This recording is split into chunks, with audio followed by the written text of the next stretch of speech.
Hello, everybody. Thank you so much for being here today. I'm Mike Turzai, the Majority Leader of the House Republican Caucus. I appreciate your being here. I have some opening remarks, and then I'll be glad to take questions.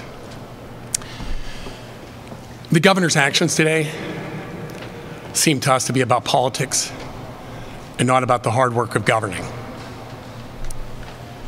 As you know, in February, he presented a budget that asked us to spend $29.4 billion, which would have been a 2.9% growth over last year's budget.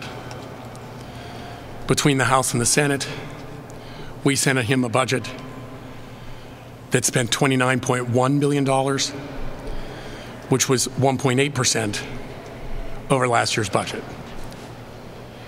Tabor, which deals with the last 3 years' average of the rate of inflation, CPI, as well as the rate of population growth, that rate would have been 2.5%. The House and the Senate budget that went to the governor's desk was, of course, beneath that number. His proposed budget was above that number. We sent that budget to him on time. It was responsible, and we think he should have signed it.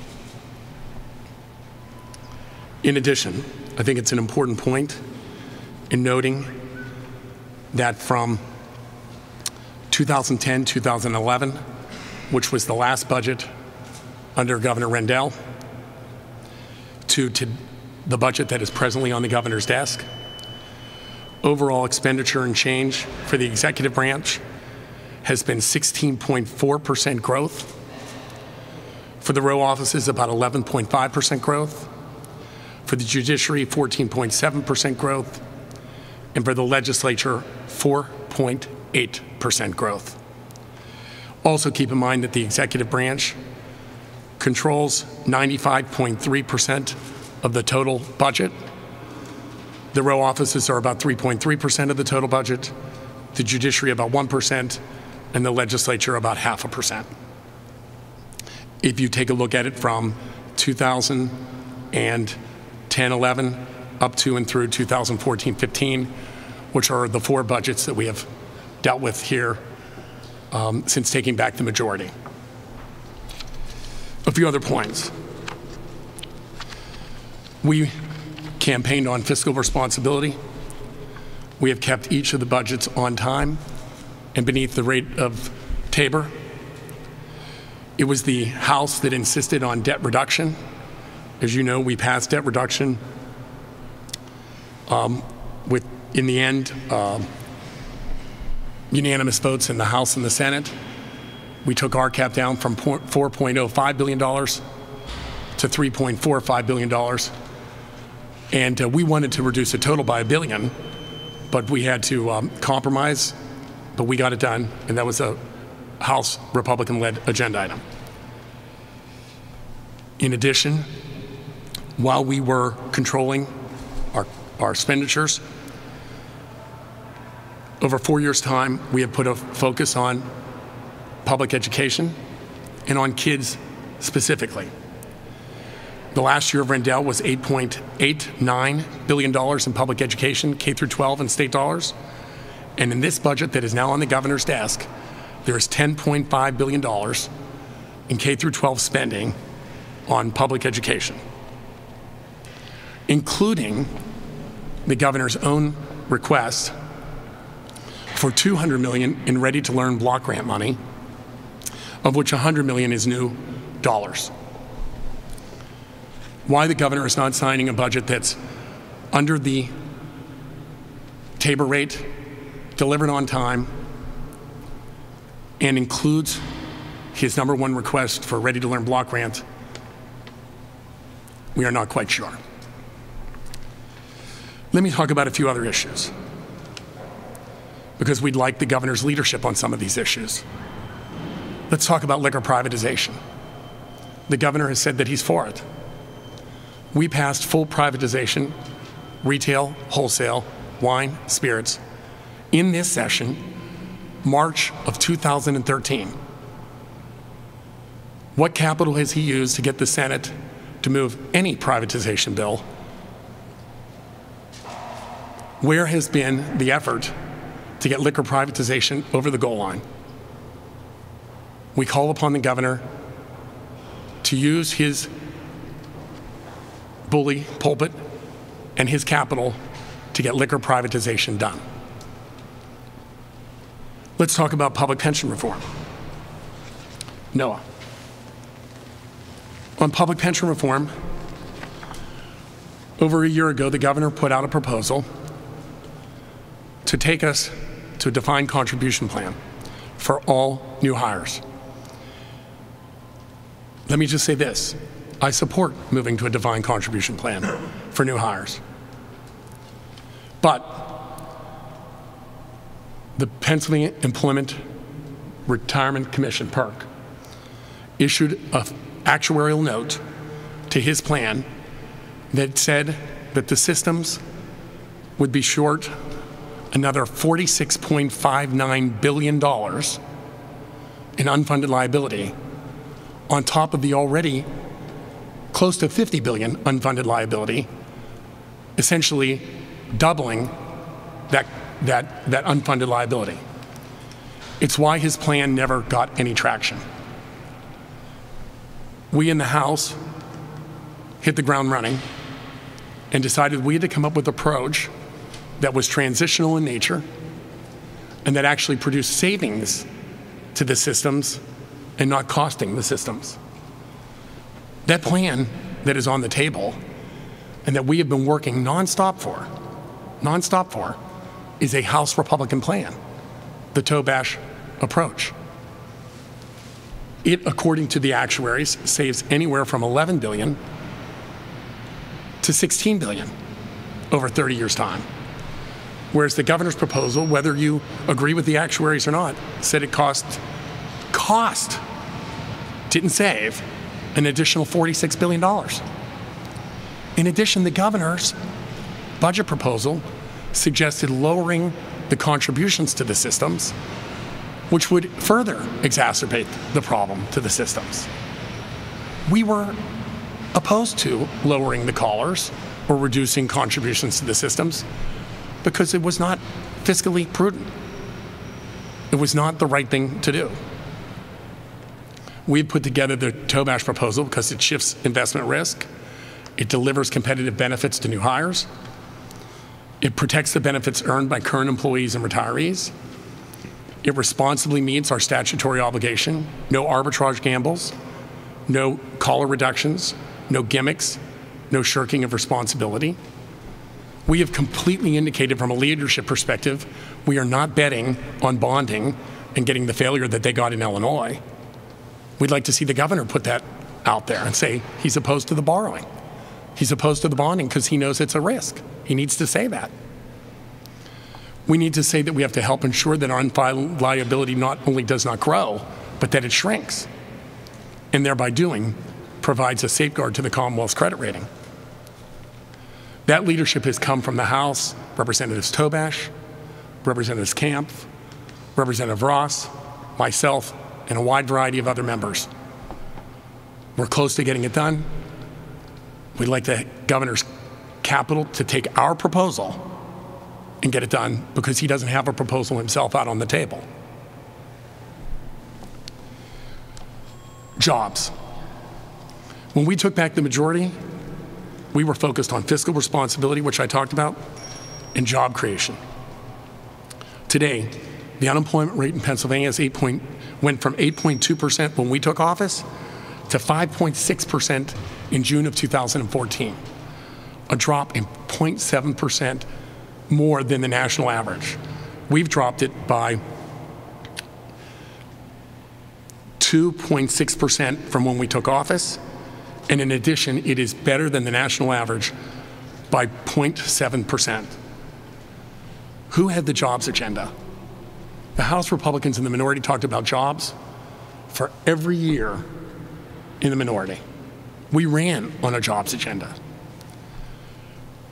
In our years in office, we've done the Fair Share Act, and I just want to give you the dates of these votes. On June 27th of 2011, and it passed with a bipartisan vote of 116 to 83. We did an unemployment compensation reform package where we reduced the state's costs on unemployment compensation by $500 million annually. Bipartisan vote, June 6th of 2012, 129 to 67. Tax reforms, increasing the caps on NOLs, going to a single sales factor, a narrow approach to Delaware loophole. All of those items that we've been talking about since we talked about the Keystone Manufacturing Initiative, well back to when we were in the minority. And today, there's a 100% sales factor, which was signed into law in 2012, pushed by the House Republicans. We have